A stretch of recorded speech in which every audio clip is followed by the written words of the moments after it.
Ramadan is a time to lose the sins, not the weight. It is a time to feed the poor, not to eat more. It is a time to sincerely fast, not to feast. Assalamu alaikum. Welcome to episode 12 of the digital Dawah series known as Iftar Insights by Fuzz Events and Entertainment Limited in collaboration with Impression Studio. We have made the journey from South Trinidad today, where we will be bringing you episode 12 from Masjid-Ul-Islam in Toco.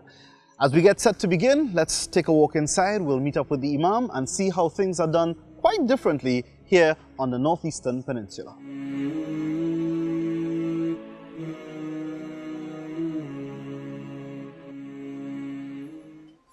Assalamu alaikum again. We are here at the Toco Road Muslim Jamaat Association, and I'm joined now by the Imam of this particular masjid in the form of Imam Hassan Ali. Imam, assalamu alaikum. And jazakallah khair for having us here. For the benefit of our viewers, and if this is your first time stopping off at this particular Jamaat, one of the first things that you will notice upon entering the masjid is this beautiful sign and simple sign on the side that directs the ladies to a particular entrance. The sign in itself is not the major thing that we want to highlight, but the fact that the men and women's area is separated here at this masjid in Toco by only a rope. Imam, how did this come to pass? What happened is that over the years, it was a more kind of family Jamaat, right? But with the influx of more people coming to the masjid, you find out that we need to have some form of separation. But to go direct to have a more strict paradigm is difficult because change is something hard to accept. So as a result, we decided in a simpler way, put the rope and direct the sisters to the back area. Because you know, if we just say put a more sturdier system, you find out that you're going to be able to receive will be a bit too radical or you're too extremist, as the case may be. So simply we just put the rope and down the sisters down to the back to be able to access the back of the masjid for iftar and dinner.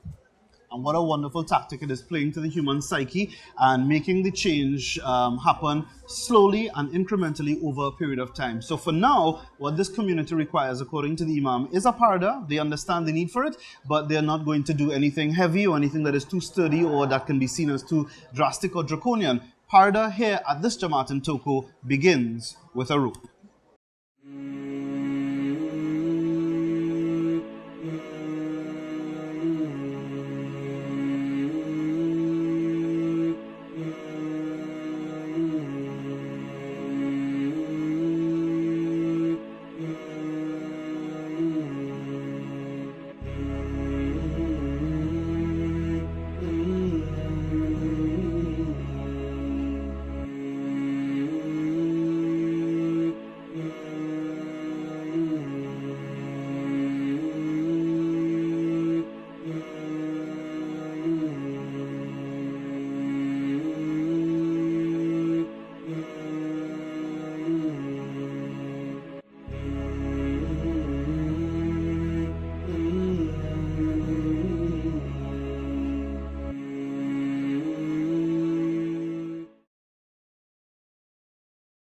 So if you've been following the Iftar Insights series, you would have seen a couple Jamaats in particular making significant strides toward kicking their plastic habit and reducing their carbon footprint, becoming much more environmentally conscious. At this masjid here on the Toco Road, things are a bit different, but in keeping with the Imam's thrust to make changes slowly and easily over a period of time. Imam, tell us what's happening with your use of plastics at the masjid. All right, what had happened is, over the years again, we see a lot of plastic being thrown in the landfill, right? And therefore, there's a place up in Masjid that normally collects plastic bottles for recycling. So they say we decided now to at least color the plastic bottles. All the hard plastic, the chubby bottles, the water bottles and so on. And all those cake containers of the plastic, collect all those things and put in a bag. And then when you have enough bags, carry it up to the place that in Manzana that normally will take them and recycle them back. Now that may be a great place to start, Imam, but for those who've been following the series before and have been able to see what some of the other Jamaats are doing to reduce their carbon footprint, my question then would be, how long do you think it'll be before your Jamaat with you knowing the psychology of the members of your Jamaat, how long do you think it'll be before your Jamaat is able to say, hey, you know what? We're going to kick the plastic habit altogether, maybe set up some filters and go back Yeah, well, right now we already have a filter. We have one filter, somewhere else. across the filter, and we have two bottles there, right? Uh-huh. So maybe in a year or two, we're able to kick the habit because Alhamdulillah. we already have filters. We're looking for a filter right now to plug onto the water line system, Alhamdulillah. going from on top rather than going up. Okay, so if anybody is looking on at this right now and they can assist the Imam Yeah. in getting that filter that he is looking for, that will aid, hopefully, the speeding up of the process. Yeah. So you have a chance, get in touch with the Imam, Imam Hassan Ali from the Masjid-Ul-Islam here on the Toco Road up in northeast Trinidad, Sangre, Grande.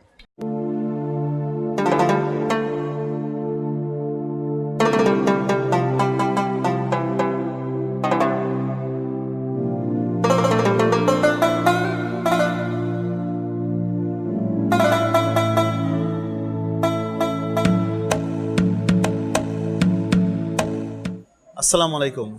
I am sitting in the privileged company of two Maulanas and the Imam of the masjid here on the Toco Road in Sangre Grande. And before we introduce the Maulanas to you, inshallah, we have a couple questions that we wanted to ask these Maulanas. So we'll take it one at a time.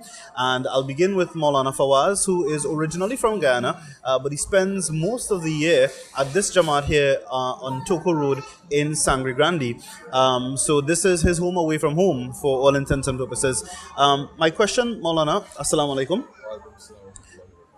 My question, Maulana, is a lot of Muslim brothers and sisters mention in passing sometimes that it's very difficult to wake up during the month of Ramadan for the suhoor. Some say they're not morning eaters usually, and a variety of other reasons are given as to why they don't or can't wake up for the suhoor, but they will wake up for the Fajr Salah, inshallah. My question is this the correct thing? And if not, what would you say to encourage these brothers and sisters to awaken in the morning for the suhoor? Assalamu alaikum wa rahmatullahi wa barakatuhu. Based on the hadith from Abu Sa'id al-Khudri radiallahu ta'ala an, he mentioned that the Prophet sallallahu alayhi wasallam, he advised us that do not omit the taking of suhoor in the morning in the month of Ramadan. For the suhoor, it have a lot of blessing and a lot of benefit inside.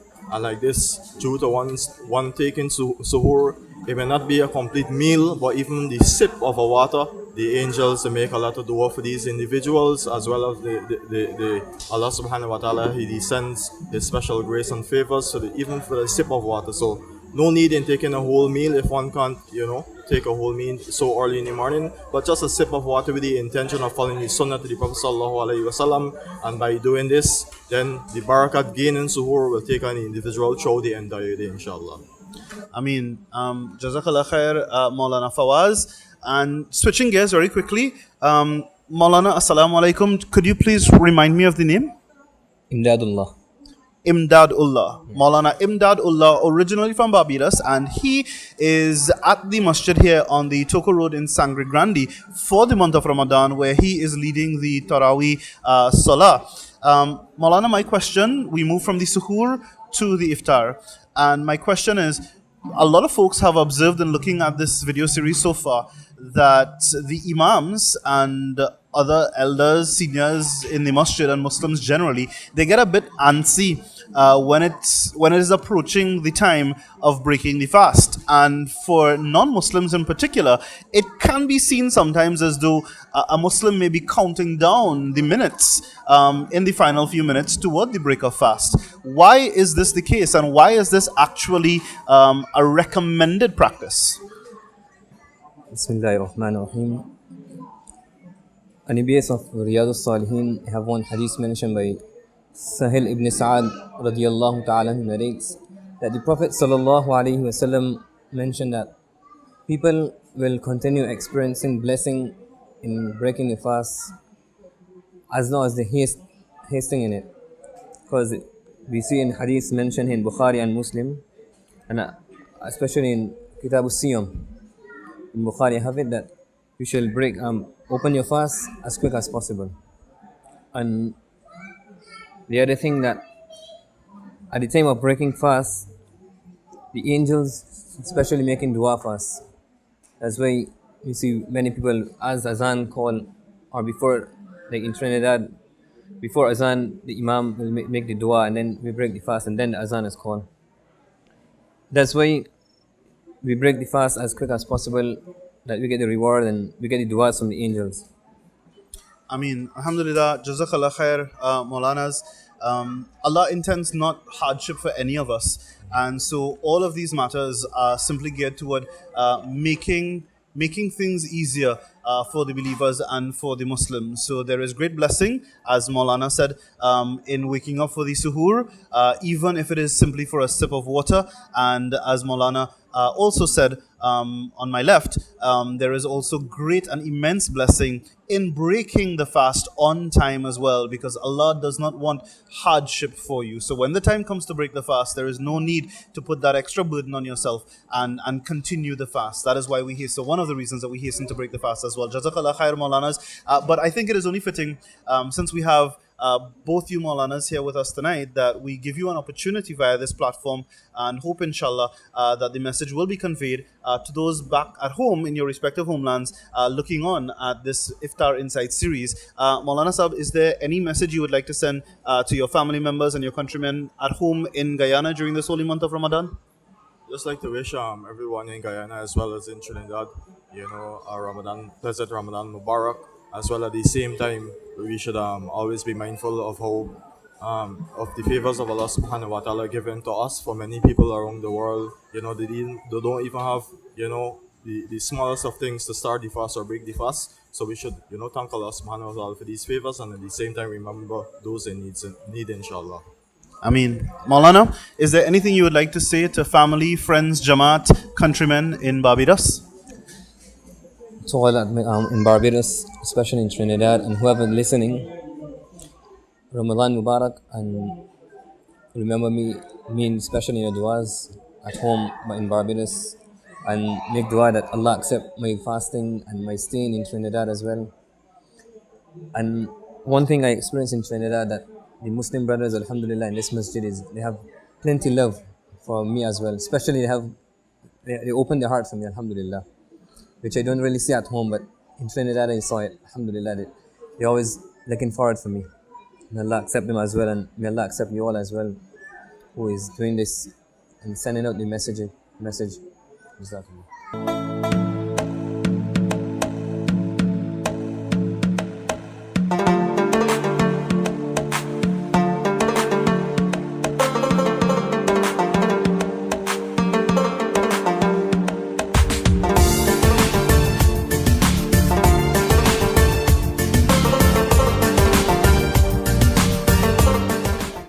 All about what is required for the particular community, for the particular Jamaat. And this Imam has a very hands-on approach and a very practical approach with the way that he runs and manages this Jamaat. Even the parda that separates the praying area, the men and the women's praying area here, is made out of lattice. So there is line of sight through the lattice for the men and the women. The women can see directly through and they can know what's happening. So everything is happening here at this masjid on the Toco Road in Sangre, Grande, in increments. All of the changes are happening a little bit at a time over a little period of time at a time. Imam, assalamu alaikum once again. Jazakallah khair for having us here today. We're getting set to wrap up our 12th episode of the Iftar Insights series, and it has certainly been an immense pleasure in being here tonight. Before we close, however, I have to ask if there is any message in particular that you would like to send to our viewers and to the Muslim Ummah looking on, and to anyone else for that matter that is looking on, Muslim or not. Is there any message that you would like to send to them from the Jamaat here in Toco? From Imam perspective, from a Jamaat perspective also, it is important that in a Jamaat there should be continuity and succession planning, because you find that in most Jamaats you have the older heads and some children, and that gap in between, that gap is lacking. So you find now that you need to look at ways to get those in the 30s and 40s more involved in masjid and masjid affairs. Because sooner or later when the old one pass on, who will come and carry on the affairs of the masjid? So there is succession planning that must be taken into consideration to ensure that there is people on board to run the affairs of the masjid. Also, it is important that in any Jamaat or any masjid, there should be a vibrant sisters group and a vibrant youth group. Those are two factions that actually help to build and cause the masjid to grow. Because if you look at a sisters organization, if they involve active in a masjid, they get the husbands, they get the children involved. So you get more people coming to the masjid. If the sisters are not vibrant in the masjid, then you lose that element and that amount of people coming to the masjid.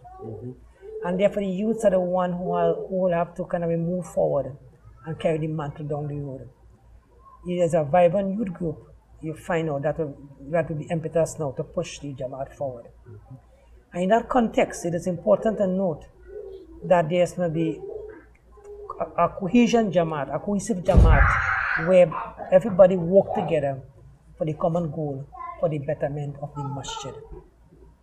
And all of us must know where the masjid has to go, and therefore, once we know where we want to go, then all of us can work together to achieve that goal.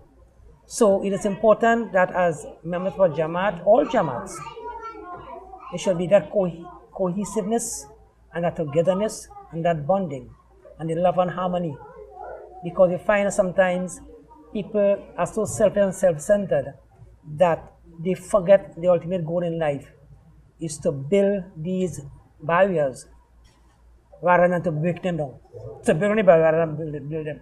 And most time we find that we go ahead away and trying to be very self-centered and selfish, and we forget our purpose in life.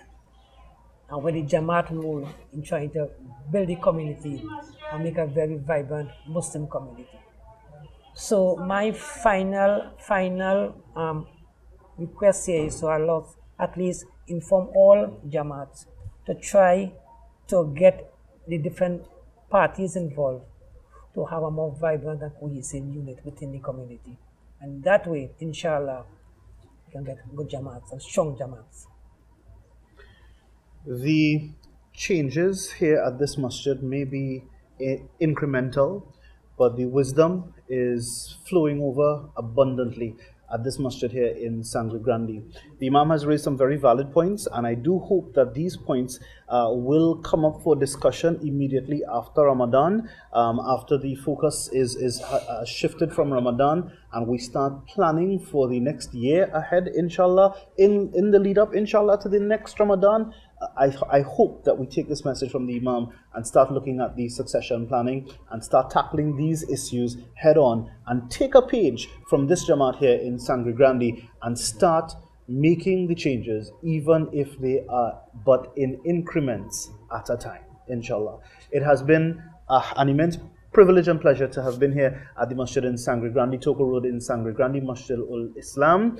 And God willing, tomorrow we will be coming to you from a masjid down in Freeport. Thank you very much for tuning into episode 12 of the Iftar Insights series by Fuzz Events and Entertainment and Impressions Studio. Be sure to subscribe to the YouTube pages, Fuzz Events and Entertainment and Impressions Studio on YouTube. Be sure to follow us respectively as well on Facebook and Instagram so that you can continue to get this content all throughout the month of Ramadan. It's a 29-part feature. We will end with our final episode on the 29th night, or at the end of the 29th day of fasting in this holy month of Ramadan 2019. Alright, Jazakallah khair. Thank you very much, and God willing, we'll see you tomorrow, inshallah.